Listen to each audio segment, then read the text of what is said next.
భారతదేశంలో శాటిలైట్స్ అంటే మన ఇస్రో ఎదగకూడదని ఎంతో ప్రయత్నాలు జరిగినాయి. అంతరిక్ష పరిశోధనలు మనల్ని ఎదగనీయకుండా చాలా రోజుల పాటు కుట్ర చేసి సాధించగలిగారు. దాదాపుగా 70లు 80ల దాకా. తర్వాత మన సక్సెస్ రేట్ అయితే ఇవాళ ప్రపంచాన్ని నివ్వెరపరుస్తున్నటువంటి పరిస్థితి. 1975 2014 మధ్యలో మనం కేవలం 35 శాటిలైట్స్ లాంచ్ చేస్తే 2014-24 మధ్యలో ఏకంగా 398 శాటిలైట్స్ లాంచ్ చేసినటువంటి పరిస్థితి.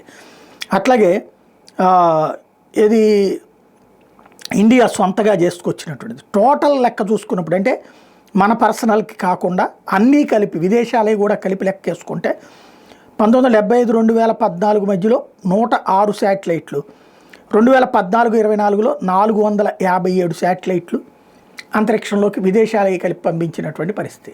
తద్వారా అంతరిక్ష రంగంలో భారత్ ఏ స్థాయిలో మార్పు వచ్చింది అన్నటువంటిది గుర్తించాల్సి ఉంది.